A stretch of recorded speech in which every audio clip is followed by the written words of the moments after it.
Bismillahirrahmanirrahim. In this video lesson, we'll be analyzing the short story Mrs. Mahmood.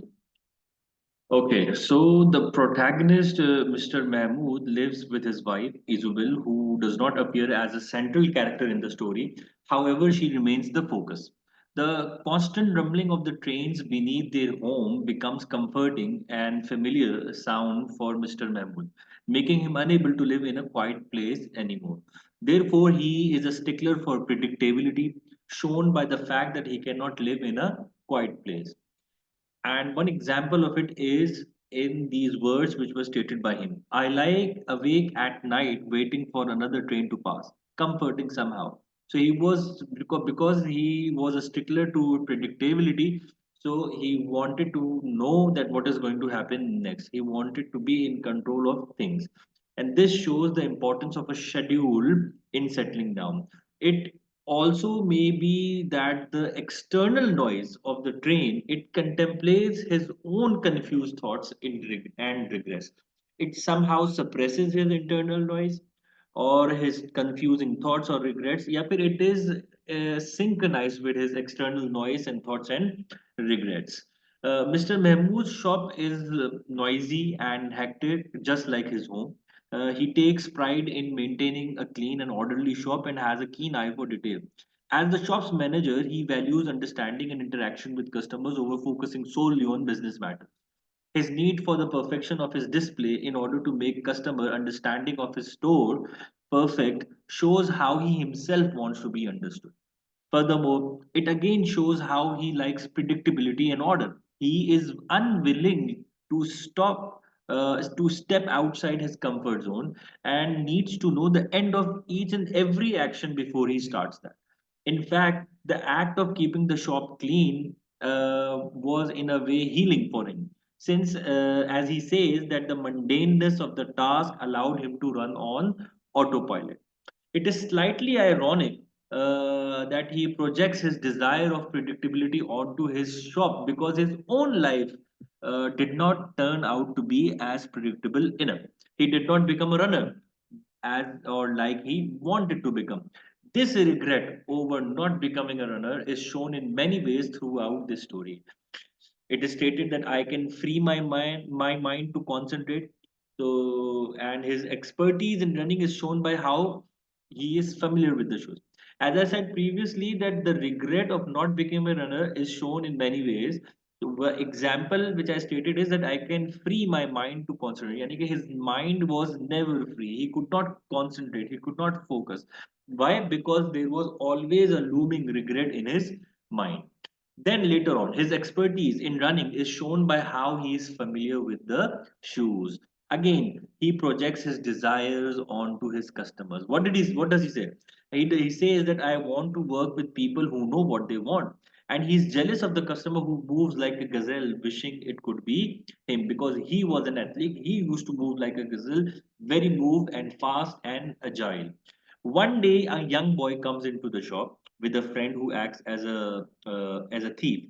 The young boy appears to be a shoplifter as he tries on a pair of Nike running shoes and attempts to escape without paying. Mr. Mahmood notices this and pursues the boy as he leaves the shop. He runs after him through the streets of London, determined to catch him.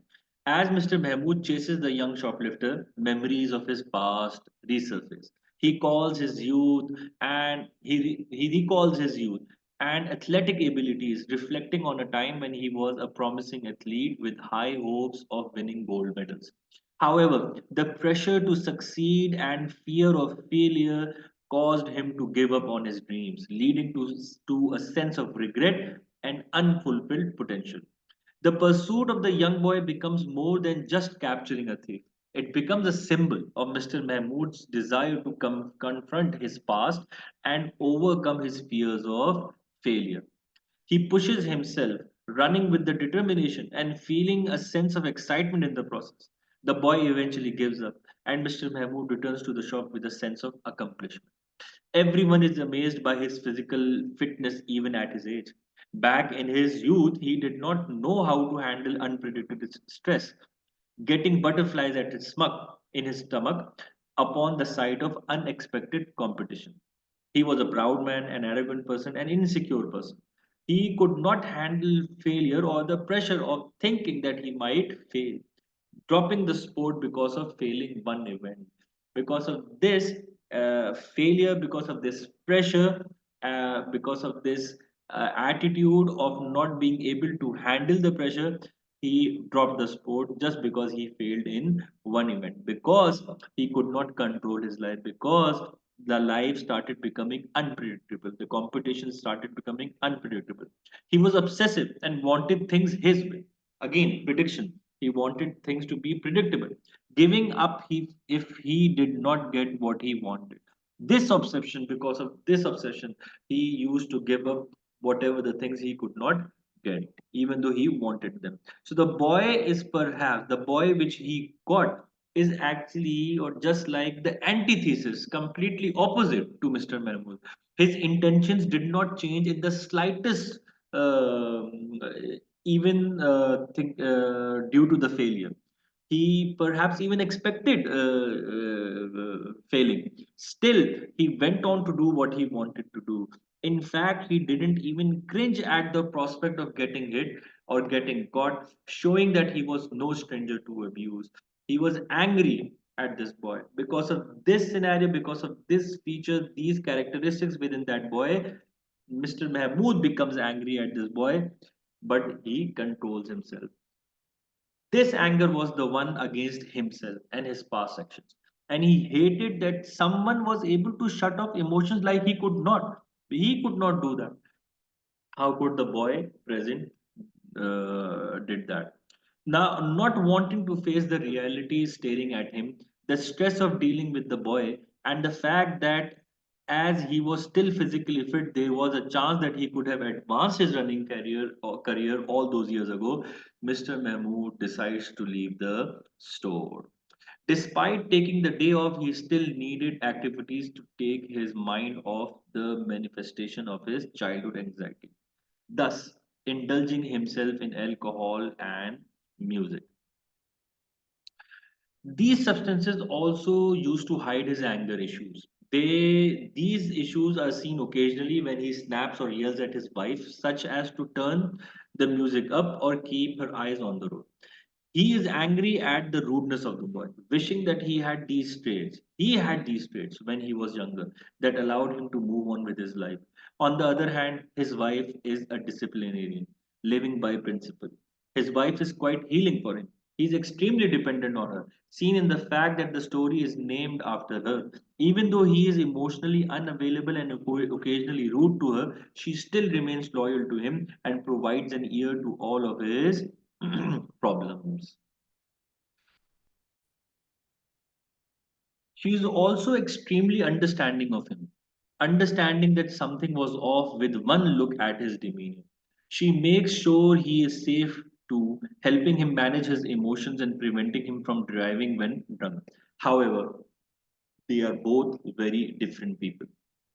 She had very different ideals than her husband, shown in the difference of their professions, attitudes towards social situations, and how modest her dreams for life was in comparison to his desire for success and fame.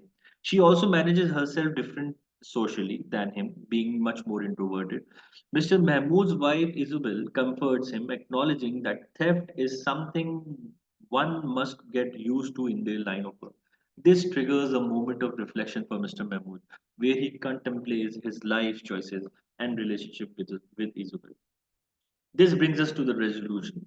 The next day, he returns to his job, where one of his customers is an Olympian. His winning smile only served to remind Mr. Mahmood of the pleasure he would have felt if he won. He is jealous to such an extent that he has to step away from his job for a moment, again relying on his wife like an anchor. Even though she didn't know much of sports, she still was always there to lend an ear. His nerve weakened to such an extent that he left. It also applied to his actions earlier in his life, when similarly he lost his nerve and evaded the situation. He has so much regret that he wants to leave everything behind and start all over again, which highlights escapism. It highlights escapism. and it can obviously the escapism from the demons of his past. There is a philosophical acceptance that no matter how hard he runs away, he still needs to face them. This would have helped him earlier in life. He could not accept that he would never be the best, due to which he didn't even try. At the park, he observed the track perceptively, noticing the signs of decay and neglect. This reflects how he had neglected himself and his own dreams. He is so conditioned to running on track that merely stepping on it puts him in the zone. It is it also shows how indifferent he is to his life at this point. Walking on it. Walking on it, he further reflects on his life and actions, this time thinking about how much he relishes the store and its goods like his own children. Imagery of him running after and saying that and then I was sailing and supple. Supple means agile. It shows how much he enjoyed this run after so many years and how he immersed himself in it, noticing every detail. He got his validation by running the whole track and getting his applause from children. It in a way made up for his potential fame. He then begins to plan to move, seeing how he is beginning to move on, letting go of his need for a system. Finally, he reflects upon his wife and how dependent he is on. Even though she is not a very visible member of this story, it revolves around her and how she influenced this man, depicting her importance in life. This journey of a disturbed man has been made easier by the help of his wife. The story explores Mr. Mahmood's feelings of inadequacy, both in his career and personal life. He feels that Isabel's mother may have had certain expectations of her, which she may not have fulfilled to marry him. However, their love for each other remains steadfast, and they share moments of joy and exploration, venturing to new places together. This short story, this short story beautifully captures the essence of human struggles, dreams, and the pursuit of meaning, leaving readers with a profound understanding of Mr. Mahmood's inner world and the universal theme it embodies. The narrator. This story is narrated in the first person by Mr. Mahmood. This allows us to see his inner turmoil and how he interacts with others, especially towards his wife. Resolution. The resolution is provided by Mr. Mahmood himself, who manages to reflect and come to terms with his life, even slightly fulfilling his dreams with the applause from the children. The title. The title is Mrs. Mahmood. Mrs. Mahmood does not appear in the story for a long time. However, due to her importance for Mr. Mahmood, it revolves around her. Therefore, the title is Mrs. Mahmood. In other words, she is not important as a character, but rather for her influence on Mr. Mahmood. This brings us to characterization. The type of a character Mr. Mahmood was. He has plenty of skeletons in his closet, extremely regretful of the fact that he did not pursue fully his skill in running during his youth. This occurred due to his fear of failure. He was arrogant, due to which he did not want people to see him fall. This is seen in his desire for consistency, which removes any possible risk from his everyday life. He feels unaccomplished and rejected due to this. He cannot forgive himself. Unable to move on, he becomes quick tempered, living in the regrets of his past. These emotions are again brought up when, despite being an old man, he manages to catch up to the sprinting youth, proving that he could potentially have gotten big if he had followed his dreams. His regret is a message to the reader not to give up. He never had the confidence to follow his dreams. He is a very sensitive person. This is seen in his thoroughness while taking care of the shop. However, he often uses this negatively to observe his flaws and scold himself for them. He does not know how to handle his emotions, instead, preferring to run away from them. Due to this, whenever he is in a stressful situation, he leaves the shop. However, this only contributes more to his self hatred since he recognizes that these actions were wrong. The one constant in his life is his wife, who treats him with utmost respect and anchors him when he stumbles in depression. Isabel, accepting Mr. Mahmood for who he is, she completely and fully loves him. She provides a shoulder for him to cry on, advice for him to improve, and goes along with all his plans. She is an uptight woman who is quite introverted, staying away from the substances such as alcohol. She is very empathetic person, understanding Mr. Mahmood despite their different backgrounds. This brings us to the themes of the story. The first theme happens to be regret and fulfilled dreams.